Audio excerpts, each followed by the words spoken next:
أعوذ بالله من الشيطان الرجيم بسم الله الرحمن الرحيم لا تعجبك أموالهم وأولادهم إنما يريد الله أن يعذبهم بها في الحياة الدنيا وتزهق أنفسهم وهم كافرون وإذا أنزلت سورة أن آمنوا بالله وجاهدوا مع رسوله استأذنك أولو الطول منهم وقالوا ذرنا نكن مع القاعدين رضوا بأن يكونوا مع الخوالف وطبع على قلوبهم فهم لا يفقهون لكن الرسول والذين آمنوا معه جاهدوا بأموالهم وأنفسهم وأولئك لهم الخيرات وأولئك هم المفلحون أعد الله لهم جنات تجري من تحتها الأنهار خالدين فيها ذلك الفوز العظيم صدق الله العظيم.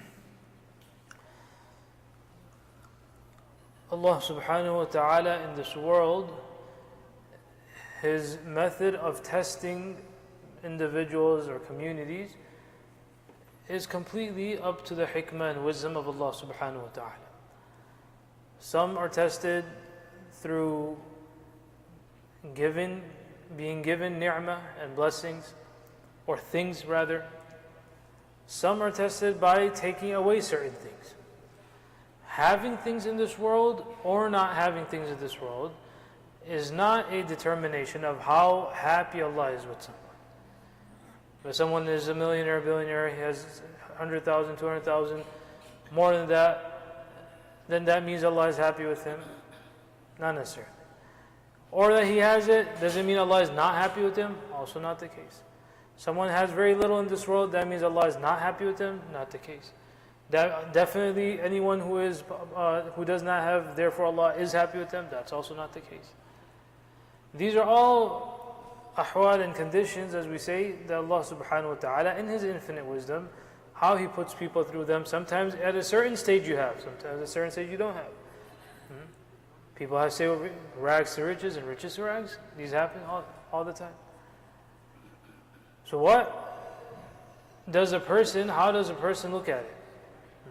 That the one who is given something and then they use that in its proper avenue and fulfill the commands and rights of Allah subhanahu wa ta'ala as the Quran Kareem and Rasulullah sallallahu alayhi wa sallam have explained to us, then that thing becomes a ni'mah.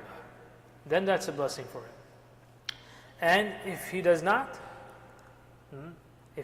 fulfill Allah's orders in that, then that same thing is no longer ni'mah, we call it niqmah, the opposite of ni'mah, niqmah, that it becomes a burden on that person. And similarly, Allah subhanahu wa ta'ala, if He doesn't give to someone and they show their sabr and patience and persevere, then Allah subhanahu wa ta'ala reciprocates many-fold in the hereafter. And the one who complains if he doesn't have, and he shows that his displeasure towards Allah subhanahu wa ta'ala and criticizes that, then we say khasirat dunya wal akhirah. You lost both in this world and in the akhirah. So the munafiqun, in their context, Allah subhanahu wa ta'ala is telling the Muslim community that if you look towards munafiqun or just kuffar in general, and you see that they may have children or they may have been given certain wealth, that shouldn't make you inclined towards them. That should not stir your admiration for them. This is a very important ayah for the believing Muslim community over here, that sometimes our youngsters especially, and not just youngsters in fact, everyone in their own, wherever they are in life, they admire someone else. And because today of social media, that admiration has multiplied multifold. It was always there. In this world, that was always there.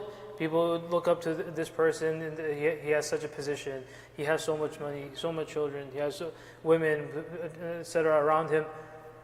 But that has just become so much more.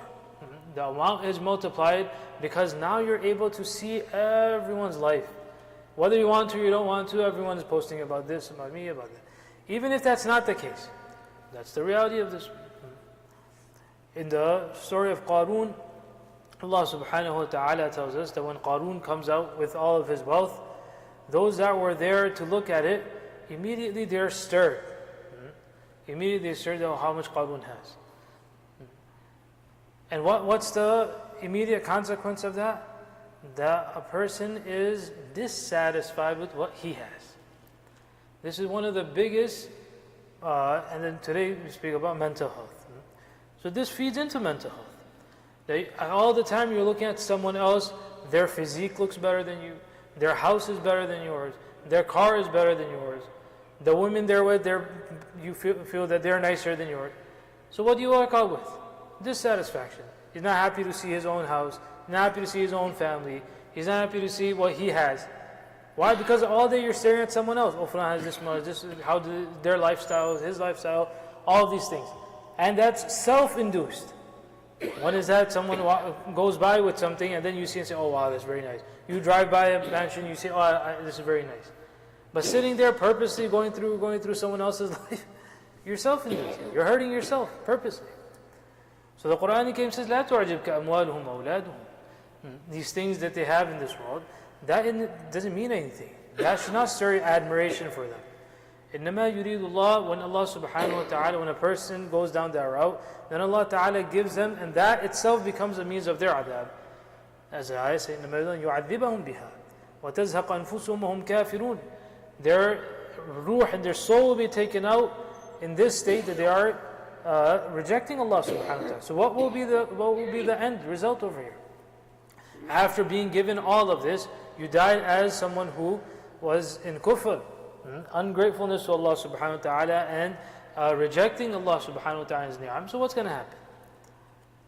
وَإِذَا أُنزِلَتْ سُورَةٌ, when a surah, or specifically Surah Tawbah, such surah in which Allah subhanahu wa ta'ala asks the mu'minun to go out in the path of Allah subhanahu wa ta'ala for jihad and to struggle, and آمِنُوا بِاللَّهِ وَجَاهِدُوا مَعَ رَسُولِ استأذنك أولو الطول منهم.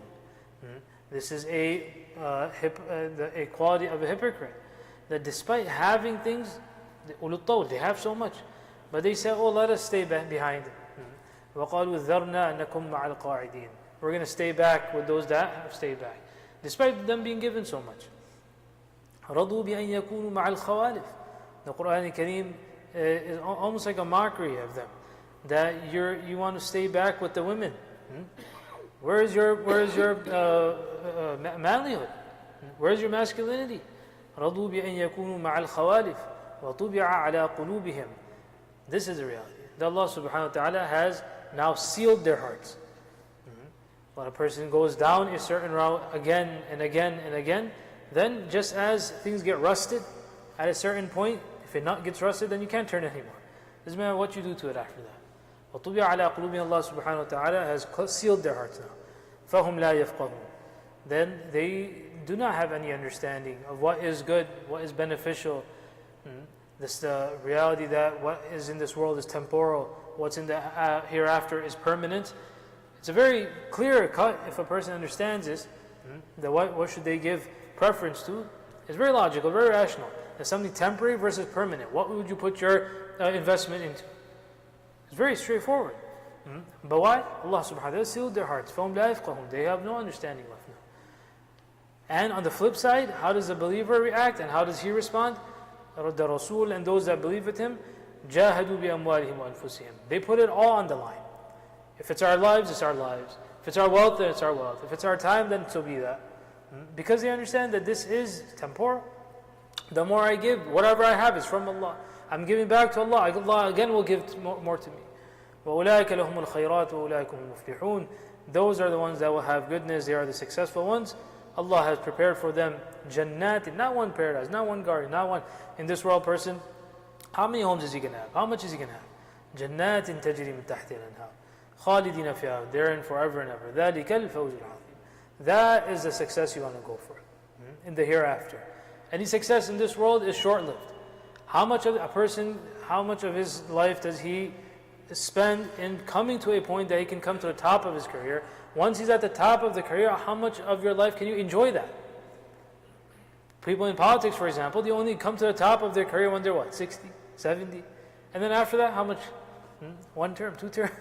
After that, it's downhill anyways. Your pills and hospital visits, that's it. And like that, any career you take. How long it takes to build that career, how much will you enjoy that career? And from what point is it just hospital visits and pills after that? So the Qur'an Kareem always calls us towards what is permanent, what is better, what makes more sense for a person. We make dua that Allah Ta'ala gives us understanding of the Qur'an.